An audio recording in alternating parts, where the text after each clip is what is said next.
بالعاق انا جو سوي في المعلومات انفورماتيسيان، ولكن هذه واحد 10 سنين تعاطيت للسينما، وتلاقيت مع السي فؤاد العروي واحد المره في باريس، وعجبني الكتاب ديالو صنع عند الفرنسيين، وطلبت منه باش نادابتيه للسينما وسكي لا با ريفوزي. دونك وخدمنا فيه بوندون عامين ونص نتاع لادابتاسيون، باسكو الكتاب كان صعيب تري ديفيسيل باش تادابتيه. و مالوغوزمون ملي كملنا سيتي جوست ابخي جانا الكوفيد، دونك تسنينا نوبتنا باش ندوزو، والحمد لله نوبتنا هي جات اليوم ما قبل العرض الاولى قبل العرض. القصه هو دري صغير عنده 10 سنين، كان تيقرا مزيان، والاستاذ ديالو ديك الساعه في الستينات كانوا الفرنسيس هما اللي تيقريونا بزاف. ناضوا طلبوا ليه منحه ولقى المنحه، عطات عليه الحكومه الفرنسيه ودخل ليوطي وبقى تما. والديه جايين واحد الفيلاج صغير وهذا، دخلوه تما بقى تما، ها هو في لانترنا، ها هو مع فرانسيس.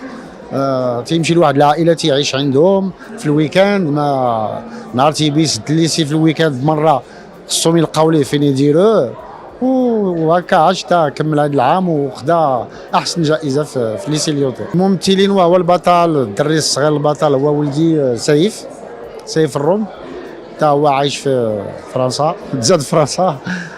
كاين بيان سور السي رشيد الوالي، كاين السي الكغات، سونيا عكاشه، كاين بوكو دو فرونسي فرنساويين بزاف اللي جبناهم من تما ممثلين من فرنسا.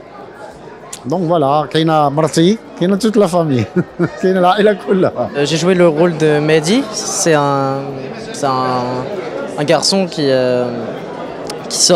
sort de sa montagne marocaine pour aller au lycée Lyoté, un lycée français. Et il y va un peu comme un... Enfin, c'est très étrange pour lui, c'est étranger, il ne connaît pas tout ça, c'est très nouveau pour lui. Il découvre un nouveau monde en soi, et c'est quelque chose qui au départ lui fait un peu peur, il découvre et tout. Mais au final, il va rencontrer du monde, il va se faire des amis, il va finalement plutôt bien s'intégrer. Ça s'est très bien passé, c'était super, j'ai rencontré plein de monde. J'ai rencontré plein de monde, des amis, des gens surtout qui m'ont aidé, parce que c'était ma première expérience cinématographique. J'avais déjà fait quelques petits courts-métrages avant, mais là c'était mon premier long-métrage, premier avec une vraie équipe de tournage, une vraie production. C'était incroyable. J'espère que ce ne sera pas la dernière, que je pourrai plus tard continuer. Et bon, on verra. القصه هي انطلاقه من الروايه ديال العروي، ديال واحد الولد صغير اللي غيخليه باه يقرا في واحد المدرسه عند الفرنسيين، وهذيك السنه اللي غيدوز معاهم غتاثر بزاف عليه في الحياه ديالو. انا الدور ديالي ديال الاب ديال الطفل اللي غيسافر، ما عنديش حضور كبير، ولكن جيت باش نشجع اولا المخرج، لانه اول عمل ديالو. وانا كنحترم هذه القضيه اللي كيكون عند واحد اللي كيهتم بالسينما، انه كيجرب. حنا عاده كنجربوا من خلال الافلام القصيره، وكنعرفوا واش صعيبه، واش كيف كنتخيلوها ولا لا. ولكن المخرج هنا قال لا، غندير فيلم طويل، وكان عنده احلام انه يمشي بعد. نتمنى انه يكون يحقق ولو جزء من هذه الاحلام ديالو، كيف ما جيت باش نشجعه 5 سنين بعد ما تصور الفيلم نعاود نكتشفوا معاه. هو تجربه يقال عنها الكثير في العالم كامل، فبعض المرات كنتوفقوا، ولكن مهما توفق الانسان في الفيلم في غالب الاحيان اللي قراو الروايه كيقول لك الروايه احسن. علاش؟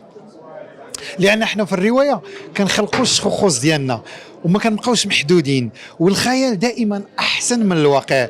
الواقع في كثير من الاحيان كتحكم عليه الامكانيات، وبعض المرات الى هذوك الامكانيات والواقع اللي انت رسمتيه ما كانش في الجماليه ديال الاديب اللي خلانا نسرحوا بالروايه، كتكون نتيجه عكسيه. وبعض المرات كيقدروا يتوالموا ولا يعطينا قراءه مختلفه، وهذا اللي هو اللي مزيان. كيف ما كان الحال انا كنشجع الروايه، وكنتمنى في مسيرتي حتى انا شي مره نقرا شي روايه اللي تعجبني، وكاينه واحد الروايه اللي عجباني ونتمنى شي نهار نديرها ولا نردها مسلسل، لان فيها بزاف ديال الشخوص وبزاف ديال الحكايات، ولكن ماشي امر سهل. لا تنسى الاشتراك في القناة وتفعيل زر الجرس ليصلك جديد الفيديوهات من هسبريس.